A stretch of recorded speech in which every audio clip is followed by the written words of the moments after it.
na Epístola aos Gálatas, dessa feita, nessa noite, nós vamos ler os versos 19 e 20.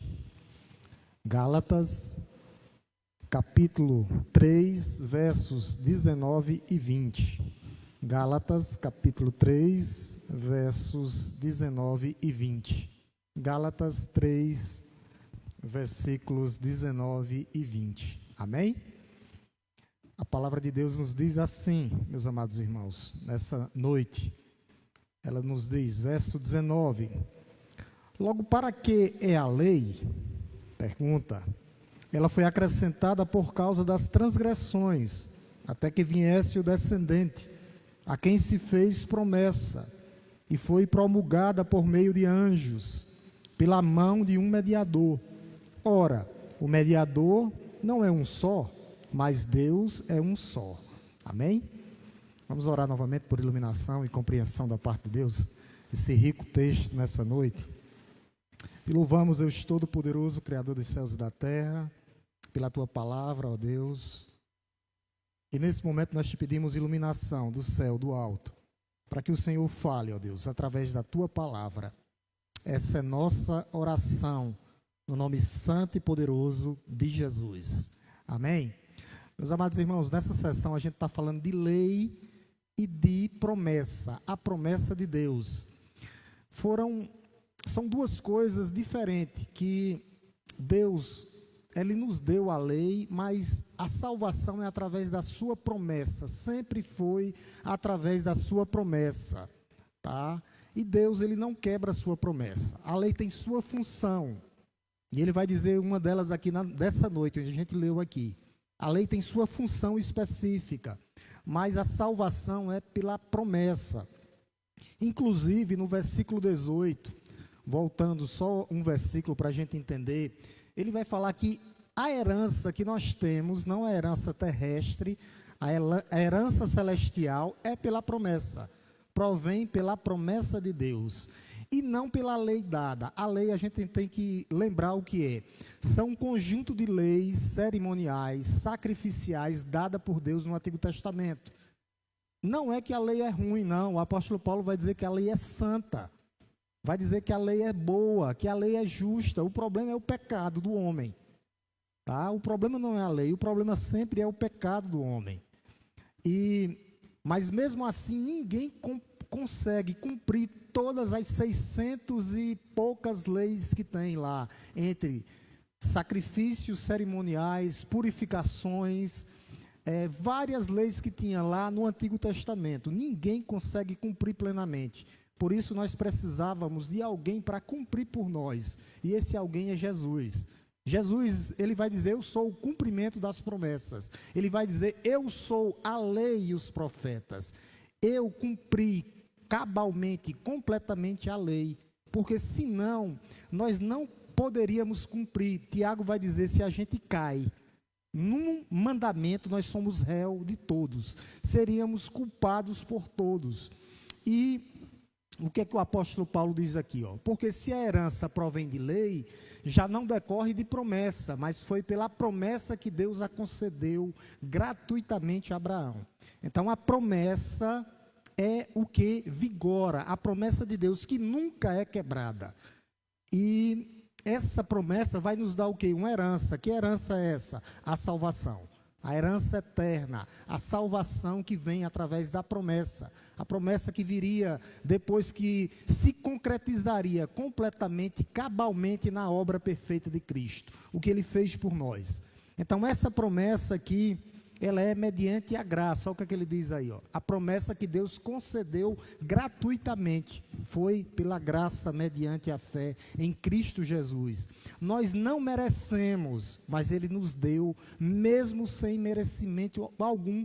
Por quê, pastor? Porque ninguém ia ou ninguém irá para o céu por causa de merecimento. Tá? É graça, favor imerecido. Foi o que Jesus fez por nós.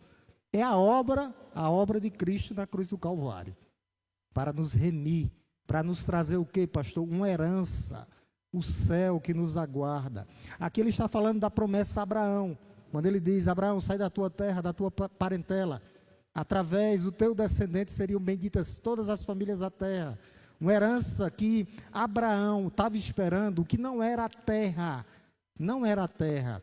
Lá em Hebreus vai dizer que o que Abraão esperava era a cidade de fundamentos, onde Deus é arquiteto e construtor.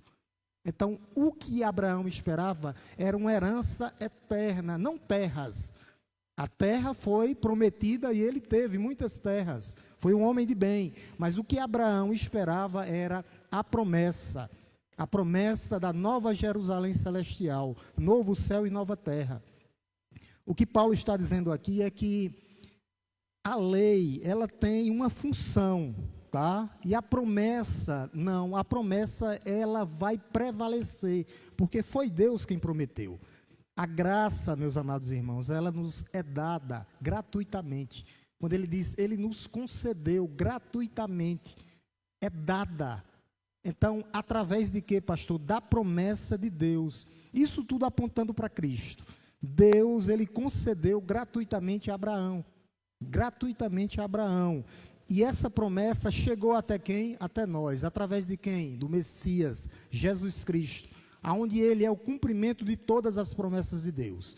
Deus concedeu a Abraão e através do tempo, essa promessa foi renovada, até que chegasse até nós. E isso é bênção de Deus, graça de Deus por ter chegado até nós, concedida gratuitamente.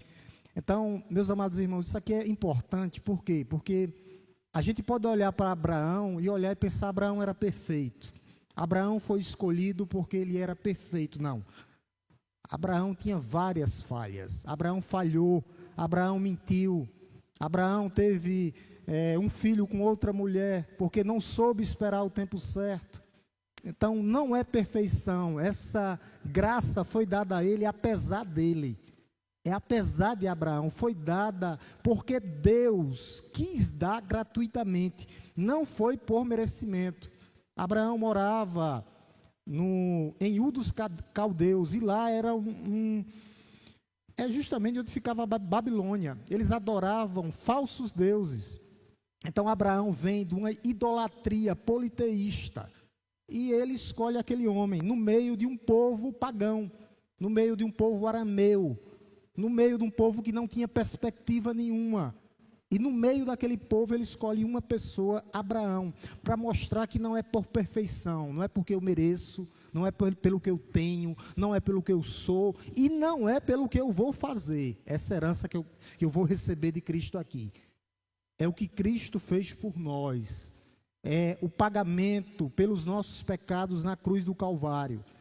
Tá? Abraão fez várias coisas erradas, e mesmo assim, Deus o chamou. Deus o chamou, Deus o escolheu para que ele pudesse receber essa herança, tá? E isso pode trazer implicações hoje para a igreja, porque a maioria das igrejas brasileiras hoje, elas querem fazer algo para merecer a salvação. Algo, eles têm que fazer algo. O histórico dessas igrejas neopentecostais hoje é fazer algo, tá? Algo para Deus. E não é assim. A salvação é pela graça. E depois é que ele nos chama para fazer as suas boas obras. Nós vivemos numa cultura que as igrejas contemporâneas, elas querem fazer coisas, tá? Condicionar a salvação ao homem, pelo que o homem faz, pelo desempenho. Eles querem voltar para o homem. E não funciona assim. As bênçãos de Deus nos dada gratuitamente. Nessas igrejas contemporâneas, eles são mestres em incluir prosperidade. A prosperidade é a moda que pega, né? Você tem que ser rico, você tem que prosperar. E se você não prosperar, você não teve fé suficiente para prosperar. A culpa ainda é sua. Então eles vivem por isso, eles querem incluir alguma coisa, para que você possa ser salvo. Uma espiritualidade a mais. Eles querem trabalhar com o emocionalismo. Muitas igrejas adoecem os crentes. Chegam às vezes crentes aqui doentes mentalmente, psicologicamente. Por quê? Porque eles trabalham com a emoção. Eles trabalham com a emoção aguçada, né? Que você tem que sentir algo. E as pessoas chegam doentes aqui, a gente tem que tratar, voltar para a palavra de Deus. Porque essas pessoas, elas pensam que tem que fazer alguma coisa, se emocionar demais, pular, gritar, rodopiar, e nós não precisamos nada disso. Isso é uma ideia de fazer algo para Deus que não está de acordo com a palavra de Deus. Eles abandonam o que Cristo disse, é pela graça. Essa herança será recebida gratuitamente através da promessa que foi feita. Então existe muita luta espiritual no meio delas, batalhas espirituais, né? Eles querem colocar a culpa tudo no demônio que acontece na vida delas. Há uma luta e eles têm que orar incessantemente, não que nós não temos que orar, mas a culpa sempre é do diabo, né? Sempre é do diabo, não é uma escolha humana pelas suas atitudes. Eles colocam a culpa justamente no diabo, no inimigo das nossas almas. Então eles sempre têm que fazer alguma coisa para que eles possam ser salvos. E talvez Paulo diria para essas igrejas, sabe? Diria a mesma coisa que ele disse aqui. Quem enfeitiçou vocês? O apóstolo Paulo vai dizer isso, no começo do capítulo 2. Quem enfeitiçou vocês? Com esse tipo de evangelho que eu não preguei. Aí ele traz uma palavra de amaldiçoamento, de maldição. Para aquelas pessoas, ele vai dizer justamente, que eu mesmo, que um anjo desça do céu, maldito seja aquele que pregar outro evangelho. Por isso que a promessa a salvação é através da promessa de Deus em nossas vidas. Não é pelo que eu sou, pelo que eu faço, pelo que eu tenho, nem por essas experiências miraculosas que essas outras igrejas pregam, tá? Não é por isso que o apóstolo Paulo aqui, ele vai falar agora de lei, mais uma vez, falando da lei e da promessa de Deus. Olha o que ele diz no versículo 19, meus amados irmãos, versículo 19, logo para que a lei, ela foi acrescentada por causa das transgressões, até que viesse o descendente, a quem se fez promessa, e foi promulgada por meio de anjos, pela mão de um mediador. O que é que ele está dizendo aqui? Tá? Uma pergunta que não pode ser ignorada. Tá? Paulo não está falando mal da lei, não. Ele está explicando para que a lei serve, e aqui ele vai mostrar claramente por que foi que a lei foi dada, por causa da transgressão. Ela foi acrescentada por causa da transgressão, por causa dos nossos pecados. A lei, ela revela, ela mostra que somos pecadores. É para isso que a lei foi dada. Ela foi acrescentada por causa das transgressões, por causa do pecado.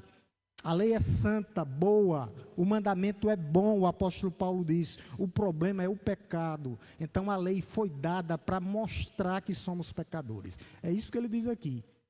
Logo, para que a lei foi dada? A pergunta é a resposta. Ela foi acrescentada por causa das transgressões. Transgressões. E essa transgressão, meu irmão, que traz morte. Morte.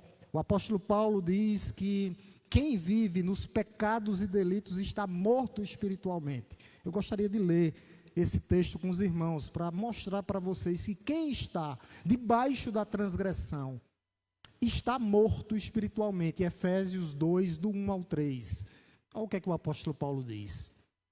Efésios, capítulo 2, do 1 ao 3. Kathleen.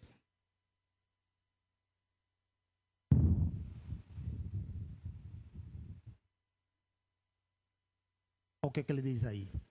Ele lhes deu vida quando vocês estavam mortos, em suas transgressões e pecados, mortos espiritualmente.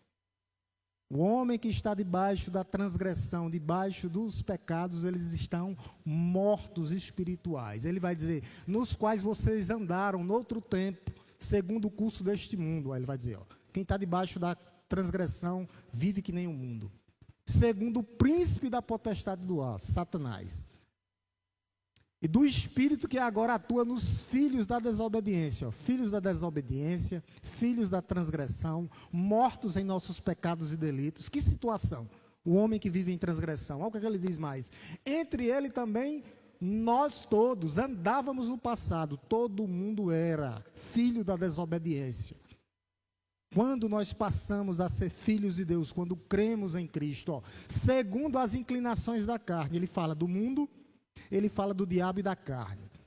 3 ações diretas no homem: carne, as nossas paixões e inclinações, o mundo aqui são os valores, tá? Não é o mundo, porque o que Deus fez foi muito bom, mas são os valores, os princípios que estão de cabeça para baixo. É só você pegar e sair aí. Os princípios, os valores estão pervertidos. Os valores da família tradicional, os valores cristãos. O que ele está falando aqui é justamente o mundo e os seus valores. Aí ele vai falar, da inclinação da nossa carne, fazendo a vontade da carne, e dos pensamentos, eram inimigos, os nossos pensamentos, nossas inclinações, que é a nossa carne, e ele vai dizer aqui, e dos pensamentos, e éramos por natureza, filhos da ira. Era o que nós íamos receber, a ira de Deus, éramos, louvado seja Deus. Como também os demais que estão no mundo. O apóstolo Paulo está mostrando a situação dele, quando ele vivia nas suas transgressões, no seu pecado. Era um homem morto, era um homem que estava sendo levado pelo mundo, pelos valores do mundo, pelas paixões da sua carne e pelo príncipe da potestade do ar. Essa é a situação do homem sem Deus. Essa é a situação do homem que vive em transgressão. Por isso o apóstolo Paulo fala aqui no verso 19, voltando lá para Gálatas 1,19. Logo para que a lei foi acrescentada por causa das transgressões. E são todas essas que eu falei. O homem que estava morto, o homem sem Deus, o homem que vivia segundo o mundo, segundo as suas paixões e segundo o príncipe da potestade do ar. Tá? Tudo isso é um povo, uma raça sem Deus, uma nação sem Deus vive assim. O apóstolo Paulo bate muito nisso, tá? Ele classifica a transgressão como isso, ele é cirúrgico nisso, tá? Ele vai mostrar justamente aqui que a lei, ela veio por causa da transgressão, por causa do pecado. Eu quero colocar outros textos que nos levam a isso aí, para mostrar que tudo vem por causa do pecado, o pecado que entrou no mundo, que o princípio da lei é justamente mostrar a transgressão, mostrar o pecado do homem, mas ao mesmo tempo também a mostrar e apontar para um Salvador, que há, meus amados irmãos, há esperança naquele que nos resgatou e naquele que pagou completamente a culpa pelos nossos pecados. Então, a lei mostra a transgressão, mostra o pecado, mas também vai mostrar o diagnóstico, que é justamente o nosso Senhor, o nosso Salvador. Romanos 3:2. Romanos 3:20, perdão. 3:20. Olha o que ele nos diz aqui. 3:20. Ele nos diz... Romanos 3:20, porque ninguém será justificado diante de Deus por obras da lei, pois pela lei vem o pleno conhecimento do pecado. A lei mostra o pecado, desvenda o pecado, mostra, você precisa de um Salvador. Ela desvenda completamente, ela abre os nossos olhos. A lei foi dada para mostrar que somos pecadores e que precisamos de um Salvador. Essa é a razão principal da lei. Mostrar o pecado, mostrar a transgressão. Coloque bem aqui agora, Romanos 7:7. Romanos 7:7. Olha o que o apóstolo Paulo nos diz. Ele vai dizer que se não existisse a lei, ele não tinha conhecido a cobiça. Olha o que ele diz. Que diremos então? Que a lei é pecado? A lei não é pecado, tá? A lei mostra o pecado. De modo nenhum. Isso a gente tem que sair com isso daqui. A lei simplesmente mostra quem nós somos. Aí ele disse, de modo nenhum. Mas eu não teria conhecido o pecado a não ser por meio da lei. Porque eu não teria conhecido a cobiça se a lei não tivesse dito, não cobiçarás. Vocês lembram os 10 mandamentos, né? Não cobiçarás. Não cobiçar a mulher dos outros, os bens dos outros. Nada, não cobiçará. Então Paulo passou a conhecer o seu pecado. Ele está dizendo aqui, porque na lei lá diz, não cobiçarás. Não cobiçarás a mulher dos outros, os bens dos outros, a casa do outro. Não cobiçarás. E ele fecha aqui em Romanos 5:13. Romanos 5:13. Romanos 5,13. A gente vai dar uma passeada nos versículos para a gente entender. Lei, a função da lei, desvendando o pecado, mostrando a transgressão e depois a promessa. Olha o que ele diz. Ele diz assim, meus amados: porque antes da lei ser dada, havia pecado no mundo. Ó, já havia pecado no mundo. Claro, o pecado desde Adão, é isso que o apóstolo Paulo está dizendo. Mas o pecado não é levado em conta quando não há lei. O que era que ele dizia? Ninguém sabia ainda, não estava plenamente revelado. Porque a lei é que mostra o pecado. Ele não está dizendo aqui que não há pecado, tá? É que o pecado, justamente a lei revela plenamente o pecado. Por isso que ele coloca aqui nome nos pecados. O apóstolo Paulo está colocando o pecado aqui numa categoria, identificando o pecador, identificando o pecador. A lei, ela nunca criou problema para o homem, não. Ela simplesmente mostra quem é o homem. É o raio-x do coração do homem, a lei, mostrando. O raio-x do coração do homem. A transgressão. É isso que o apóstolo Paulo está batendo aqui, transgressão. É como se fosse um exame médico. A tomografia. Vamos dizer aqui, a tomografia. Vamos bater uma tomografia. A tomografia vai detectar o câncer. Vai mostrar o câncer, mas não é ela que dá o câncer. É justamente isso a lei.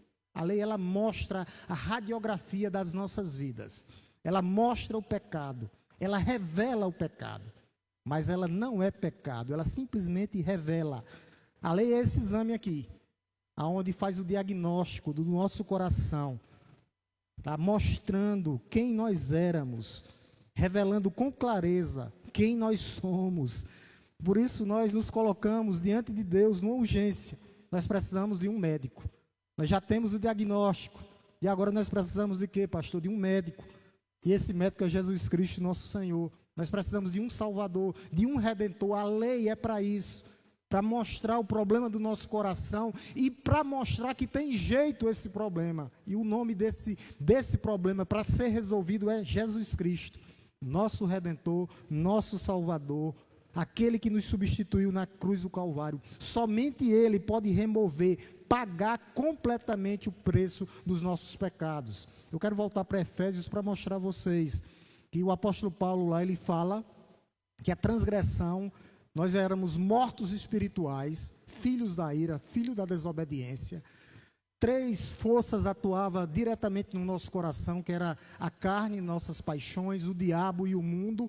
E agora, no versículo 4 até o 10, ele vai mostrar Deus agindo, mostrando que a promessa é através de Cristo, que a salvação é através de Cristo. Talvez esse seja o texto mais claro para mostrar que a salvação é pela graça mediante a fé.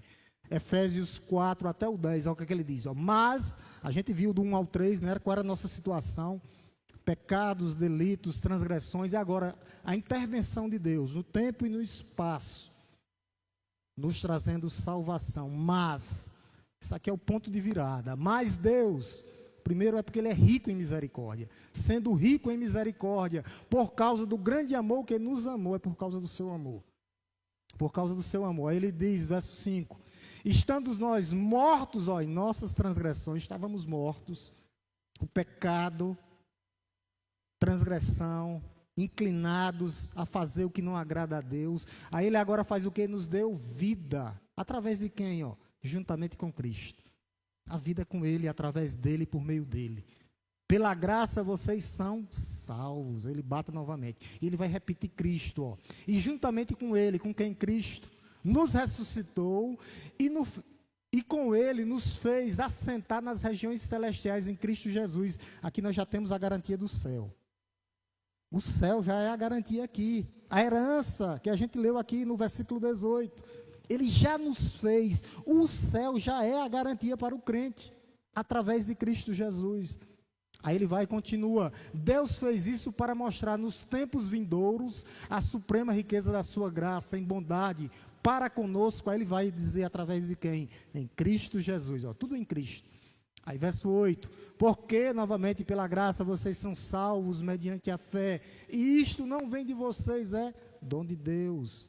Aí ele continua, verso 19, não de obras da lei, tá? Obras humanas, nada pode nos salvar. Tá? Não por obras, para que ninguém se glorie. Aí ele encerra no verso 10, olha o que é que ele diz.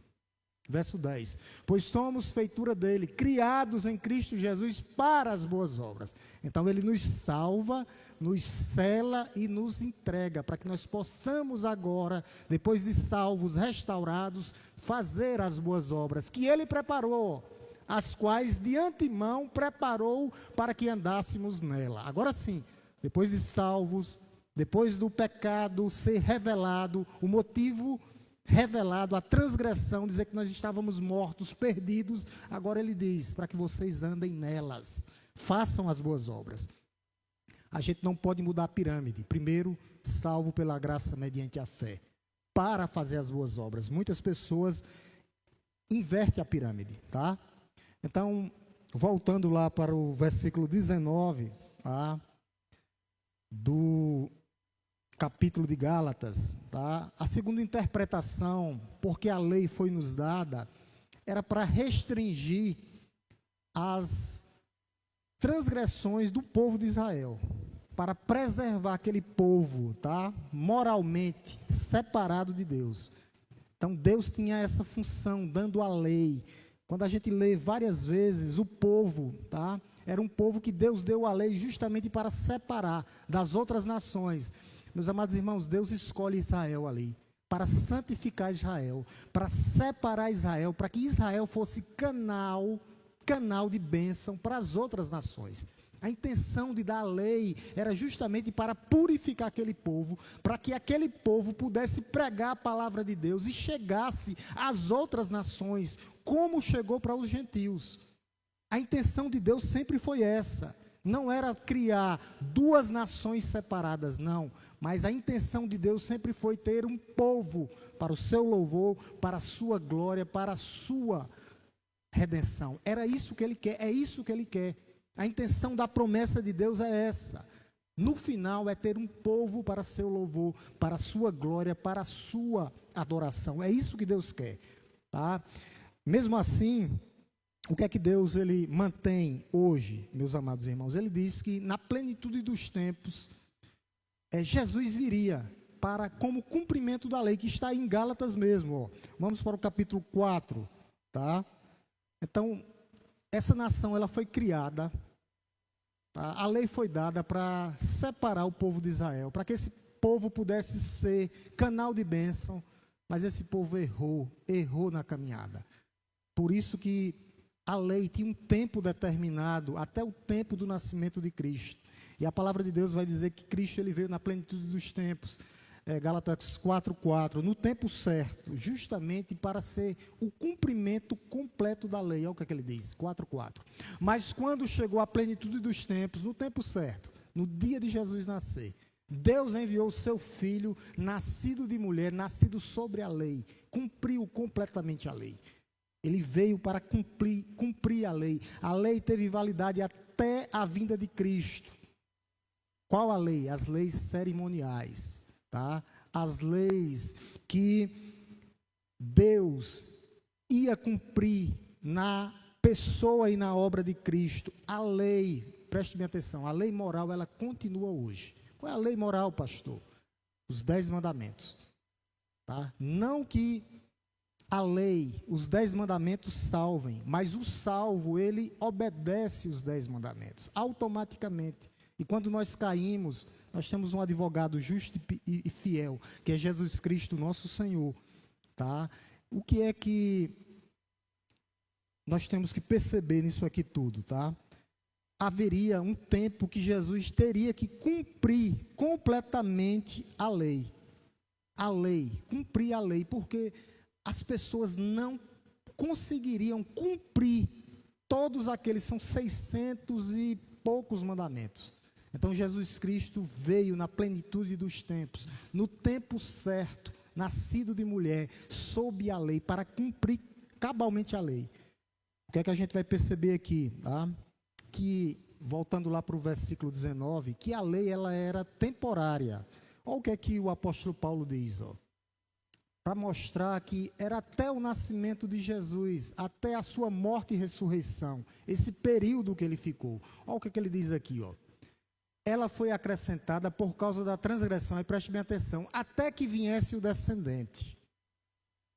Tinha um tempo para que essa lei tivesse a lei cerimonial, até o cumprimento de Cristo, até a vinda do descendente. Quem é esse descendente? Jesus. Tá? O que é que o apóstolo Paulo está dizendo aqui? Que essa lei aqui, ela era temporal. Tá? A lei, ela tinha uma data marcada.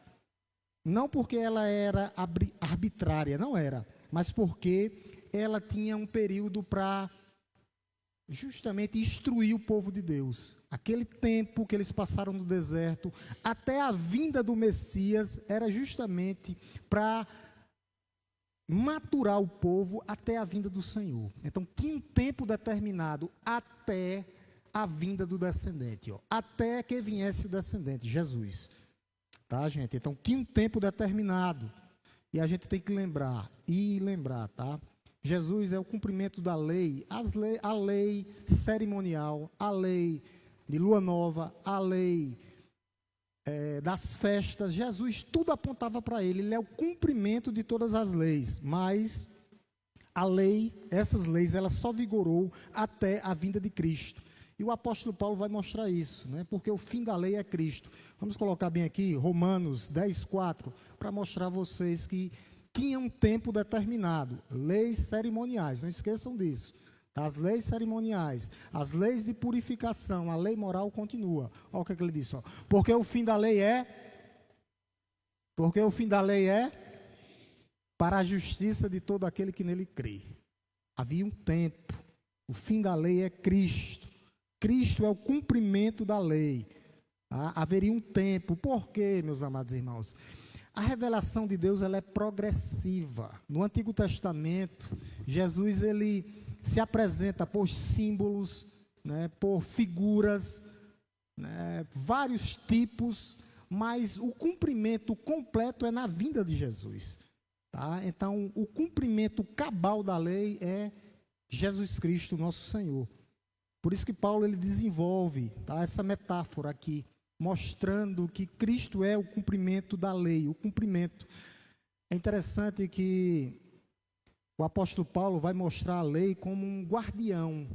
Quando a gente dá um pulinho aí, ó, versículo 24 e 25 do capítulo 3, meus amados irmãos, olha o que é que o apóstolo Paulo fala. Que a lei é como se fosse um guardião moral, até o tempo determinado que Jesus viria. Olha o que é que ele diz aí, versículo 24 e 25 do capítulo 3. Só para a gente entender direitinho isso aí. O que é que ele diz assim? Ó? De maneira que a lei se tornou o nosso guardião para nos conduzir a Cristo, a fim de que fôssemos justificados pela fé.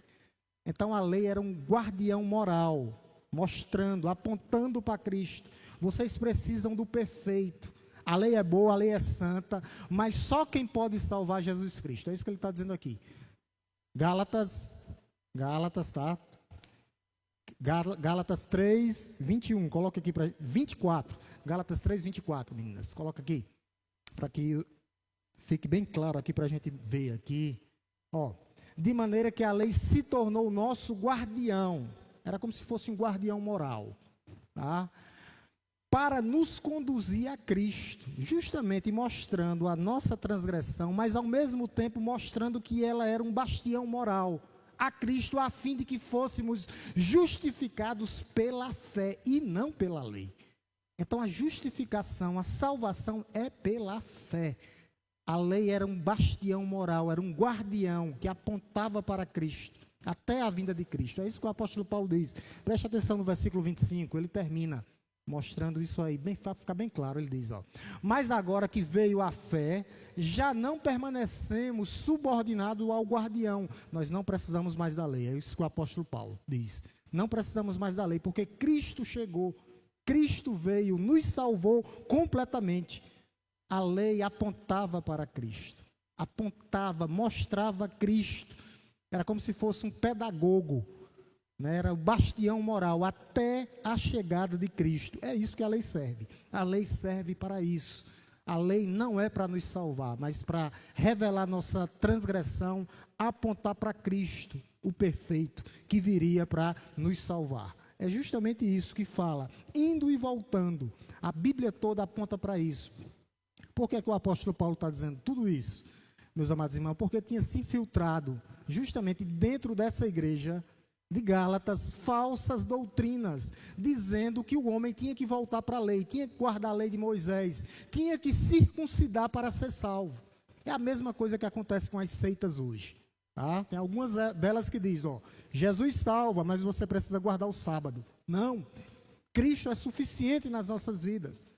Jesus salva, mas você precisa ser rico, bonito e feliz. A doutrina da prosperidade. Você é rica, linda e feliz. Mas isso é uma doutrina da prosperidade. Não, o que a gente precisa, a maior prosperidade é Cristo. A nossa herança é Cristo. Tá? Você foi salvo, mas você tem que comprar o martelinho, a rosa ungida. É doutrinas mentirosas. Doutrinas mentirosas, falsas doutrinas.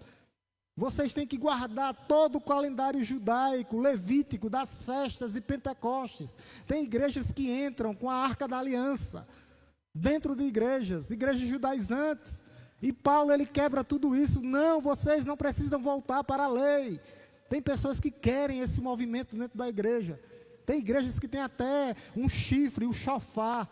Quando a Arca da Aliança entra, eles ligam o chofar para fazer zoada, como se fosse uma trombeta. Tem igrejas assim, terríveis, querendo voltar para o Antigo Testamento. O que Paulo está dizendo é, não, a lei foi cumprida por Cristo. A lei revela, mostra o nosso pecado e aponta para o Salvador. O resumo é isso. Não precisamos do calendário judaico, não. Mas no dia que Jesus nasceu e no dia da Páscoa, a gente celebra o quê? Justamente o Cordeiro Pascual que tira o pecado do mundo. E não o coelho, é totalmente diferente. Meus amados irmãos, é justamente isso que essas falsas igrejas fazem. Eles vivem de cerimônias, de tipologias. E tudo isso foi quebrado, tudo isso já foi cumprido em Cristo Jesus. É isso. A Bíblia mostra, a lei mostra simplesmente o caráter de Deus. Ele é santo e vocês precisam ser santos. Mas ela mostra que nós somos pecadores. É isso que a lei serve, não para nos salvar, não. Não serve para nos salvar. Não serve para nos salvar, o que salva é Cristo. Tá? Ele vai dizer, voltando lá para o versículo 19, ele termina lá no finalzinho, dizendo assim, versículo 19, olha o que ele diz, o descendente, tinha um descendente, tá? Até que se fez a promessa, e foi promulgada por meio de anjos e pela mão de um mediador. Ele está dizendo, a lei que foi dada a vocês, passou pelo mediador que era Moisés, e passou pelos anjos também.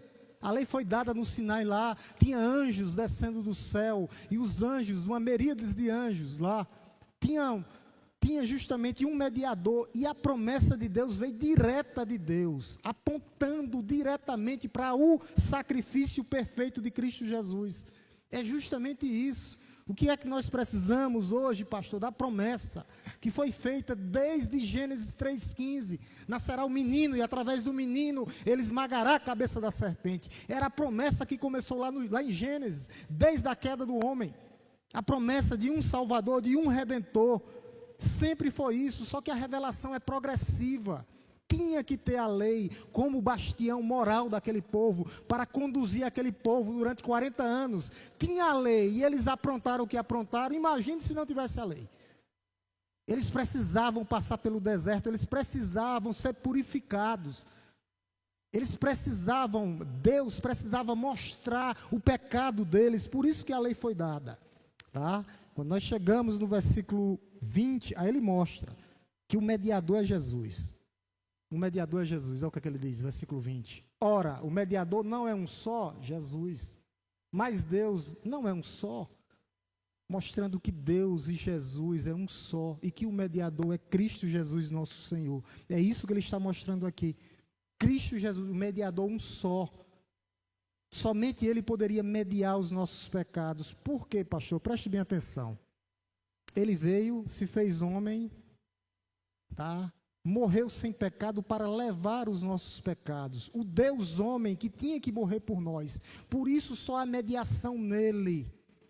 As outras religiões do mundo que colocam medianeiros, medianeiras, mediadores, elas estão erradas, porque há um mediador. Moisés era o mediador entre Deus e a lei, e ele era pecador. Mas tinha que vir um mediador perfeito, sem pecado. Por isso que ele pode mediar os nossos pecados. Porque ele foi obediente em tudo. Obediente até a morte, morte de cruz. Ele nos substituiu, sendo ele perfeito e nós falhos. Por isso que ele pode mediar o nosso pecado. Ninguém mais pode.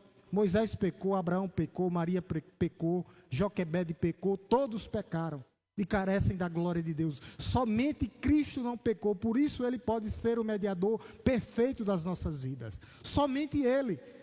A gente vai, volta, bate nisso, mas é o que a Bíblia toda aponta. Jesus como o único mediador, o mediador perfeito. Ele está falando aqui um só Deus, né? Desde Deuteronômio, que ele fala, né? Há um só Deus, um só Senhor. Um só Deus e um só Senhor, falando da soberania de Deus e da soberania do mediador, tá? A soberania do mediador. Quando a gente termina justamente aqui, ó, meus amados irmãos, o versículo 22, preste atenção, com Jesus como mediador. Versículo 22, coloca o versículo 22, ó. Mas a Escritura encerrou tudo sobre o pecado, para que mediante a fé em Jesus, ó, fé em Jesus Cristo, a promessa fosse concedida aos que creem. Jesus como único mediador, através de crer nele, de recebê-lo como Senhor e Salvador da sua vida, mostrando que ele é o único e suficiente Salvador. Versículo 26 ao 29, nesses versículos aqui ele fala 6 vezes sobre Jesus. Jesus é o cumprimento, Jesus é o mediador. Somente ele poderia nos salvar. O que é que ele diz? Do verso 26 ao 29. Ó. Pois todos vocês são filhos de Deus mediante a fé em quem? Em quem, gente? Vocês não querem ter essa fé, não. Então, vamos lá de novo. Pois todos vocês são filhos de Deus mediante a fé em Cristo Jesus. Ó. Versículo 27, vamos lá. Porque todos vocês que foram batizados em Cristo e de Cristo se revestiram, batismo com o Espírito Santo, assim sendo, não pode haver judeu nem grego, nem escravo nem cita, nem homem nem mulher, porque todos vocês são um em Cristo Jesus. Coisa linda.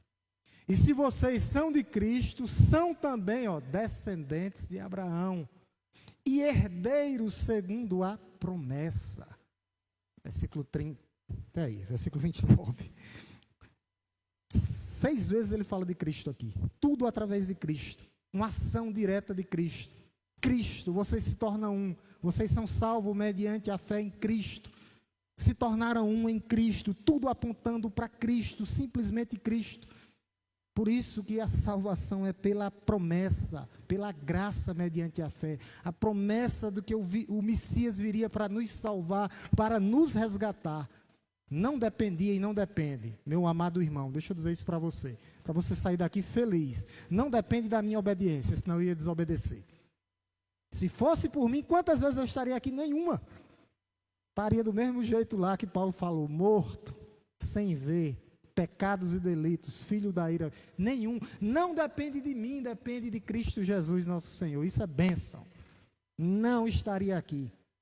E não depende de nós também para salvar o nosso irmão. Porque senão eu ia fazer escolhas só segundo a minha vontade. Eu queria salvar quem primeiro? Minha família. Depois eu ia salvar os outros. Por isso que vem dele, é no tempo dele. Não depende de mim, não depende da minha obediência. Mas é tudo o que Cristo fez por nós. É os benefícios da morte redentora, salvífica do nosso Senhor e Salvador. Não vem de vós, é dom de Deus. Louvado seja Deus por isso.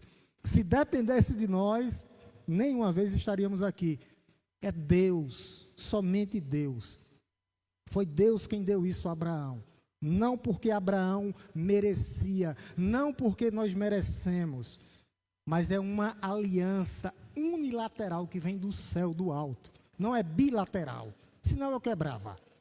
Quebrava hoje, quebrava amanhã. Por isso que você não perde a salvação também, como pensam os neopentecostais. Porque é o sangue de Cristo que te lavou, que te redimiu.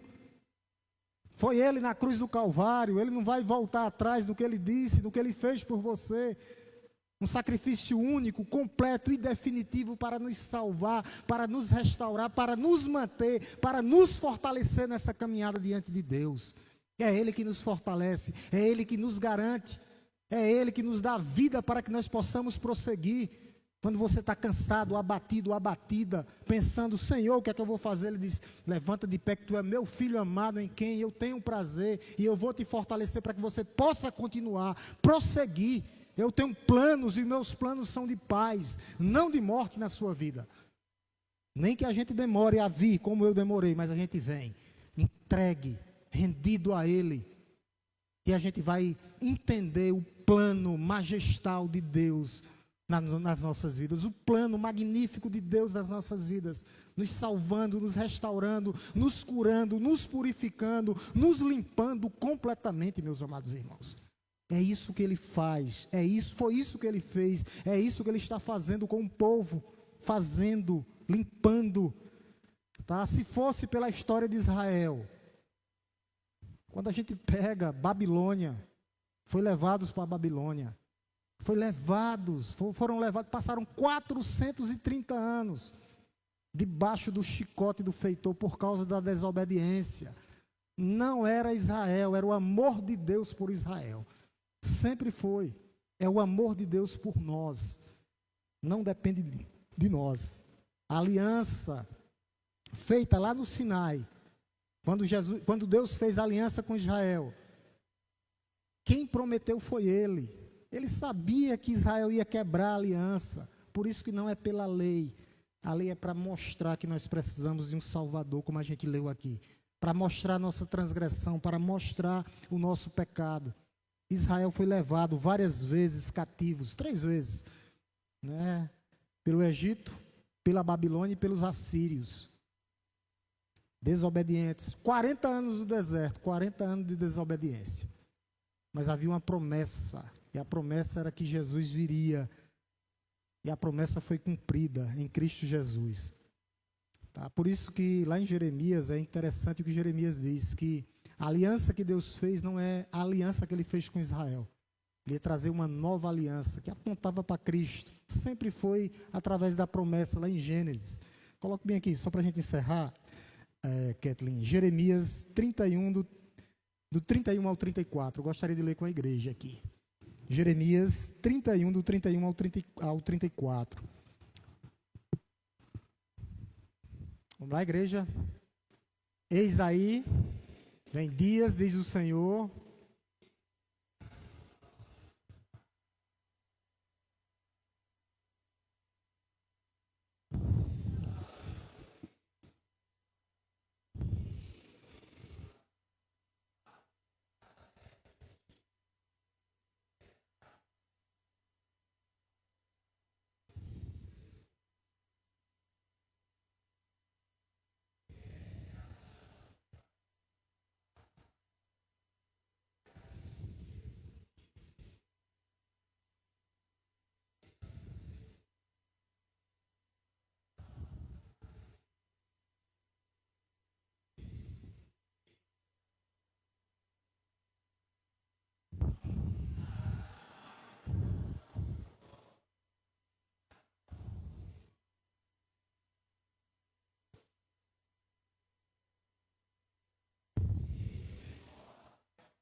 é essa aliança.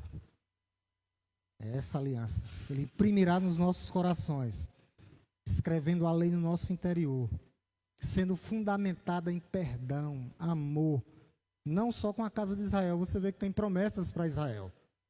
Aqueles que creram, aqueles que vão crer ainda, as promessas é para Israel ainda hoje, para todo aquele que nele crê. Mas uma promessa diferente, não aqueles que quebraram, não, será baseada na capacidade humana, não, de obedecer, não.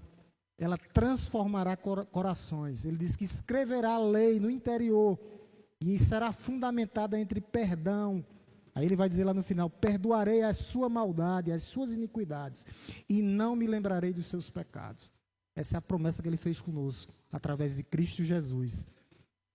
Essa aliança eterna através de Cristo. Cristo é o cumprimento dessa aliança aqui, com Abraão. Cristo é o cumprimento da aliança. Sempre foi baseada em Deus. Em Deus, o que Deus fez, nas promessas soberanas de Deus. Na promessa soberana de Deus. Por isso mostra Cristo em todos os locais. Todos os locais. Cristo é o mediador.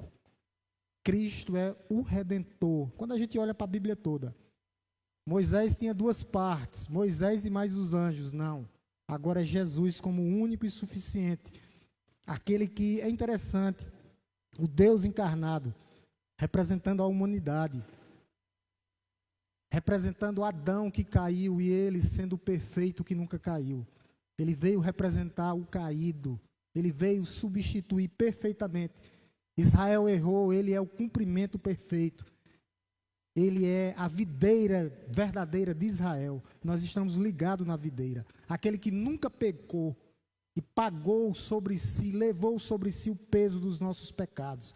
Então a aliança é unilateral, vem através de Deus. Não é bilateral de duas partes. Senão nós teríamos quebrado ela.